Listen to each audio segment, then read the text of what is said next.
ఏడ్చి ఏడ్చి నిన్న ఏడ్చి ఏడ్చి నిన్న సాయంత్రం రాత్రి వచ్చింది 8. ఒక నెలన్న రీతికి చేస్తాందా? 10 రోజులు 5 రోజులు 10 రోజులు 5 రోజులు చేస్తాను. ఏదైనా చెప్తే మాకు బిడ్డకి బాగలేదు కదా, నేను ఏం చేసేది అని అంటే బిడ్డకి బాగలేదు, మా బిడ్డది కూడా చూసుకోవాలి కదా అని అంటుంది.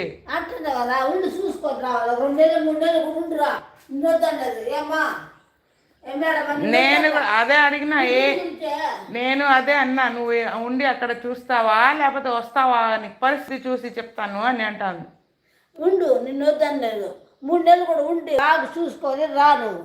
నువ్వు బుడుబుడని వస్తావు, బుడుబుడని పోతావు. అది నీకేమైనా అర్థం ఉందా? 5 రోజులు చేస్తావు, 10 రోజులు చేస్తావు, పోతా ఉంటావు. నీకేమైనా అర్థం ఉందా? ఏదైనా చెప్తే నాకు బిడ్డ లేదు కదా, నాకు బిడ్డ లేదు, ఇప్పుడు ఏం చెప్తుంది మీకు బిడ్డ లేదు, నాకు బిడ్డ ఉంది, ఆహా నాకు బిడ్డ ఉంది, బిడ్డ అన్లే. నేను అందుకే నేను ఎక్కువ చెప్పను అనే